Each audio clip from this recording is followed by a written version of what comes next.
الحمدللہ رب العالمین والصلاة والسلام علی سید الانبیاء والمرسلین اما بعد فاعوذ باللہ من الشیطان الرجیم بسم اللہ الرحمن الرحیم. پڑھیے الصلاة والسلام علیک یا رسول اللہ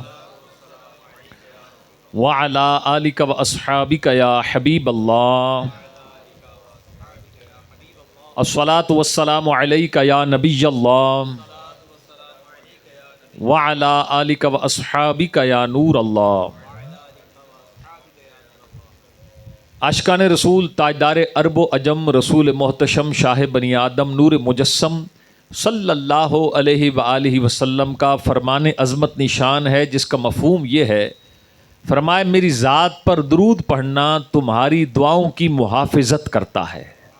اور اس حدیث کو حضرت عمر فاروق اعظم رضی اللہ تعالیٰ کے قول سے سمجھیں گے تو اور زیادہ اس حدیث کی برکات ہمیں نصیب ہوں گی، اس کا فہم نصیب ہوگا. حضرت عمر بن خطاب رضی اللہ تعالی عنہ فرماتے ہیں، بندہ مومن کی دعا زمین و آسمان کے بیچ معلق ہو جاتی ہے جب تک کہ تو دعا میں اپنے نبی کی ذات پر درود شریف نہ پڑھے. تو جب بھی دعا مانگا کریں تو ہمیشہ پہلی بڑی بنیادی بات کہ دعا جب بھی مانگیں اس یقین کے ساتھ مانگیں کہ اللہ میری دعا قبول فرمائے گا. یہ ذہن میں یقین ہو، ڈاؤٹ نہ ہو پتہ نہیں قبول ہوگی یا نہیں. ڈاؤٹ نہیں، یقین. یہ پوری ڈیٹیل ہے دعا کی. تو دعا جو ہم سمجھتے ہیں مل گیا، ہم سمجھتے ہیں دعا قبول ہو گئی، ایسا نہیں ہے. ہم نے مانگا تو اس کی صورتیں اس کو آدھے منٹ میں بیان کرنے کی کوشش کرتا ہوں، پھر کبھی ڈیٹیل میں انشاءاللہ موقع ملے گا. ہم نے مانگا، جو چاہا ہم نے مانگا، ہمارے حق میں بہتر نہ تھا تو علماء نے فرمایا کہ اس دعا کی برکت سے جو مانگنا چاہتا تھا وہ اس کے حق میں بہتر نہ تھا، وہ تو نہ ملا.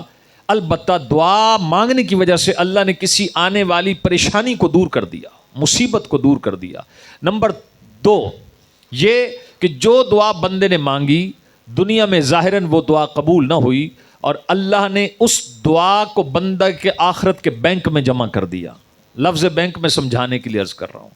اب جب قیامت کے دن یہ مانگی گئی دعائیں ان کا جب بینک اکاؤنٹ کھلے گا، یعنی بندے کو اجر و ثواب دیا جائے گا قیامت کے دن، پتہ ہے بندہ کیا کہے گا؟ تاجدار عرب و عجم صلی اللہ علیہ وسلم فرماتے، بندہ کہے گا کاش دنیا میں میری کوئی دعا قبول نہ ہوتی اور آج اللہ مجھے آخرت میں اس کا اجر و ثواب عطا فرماتا.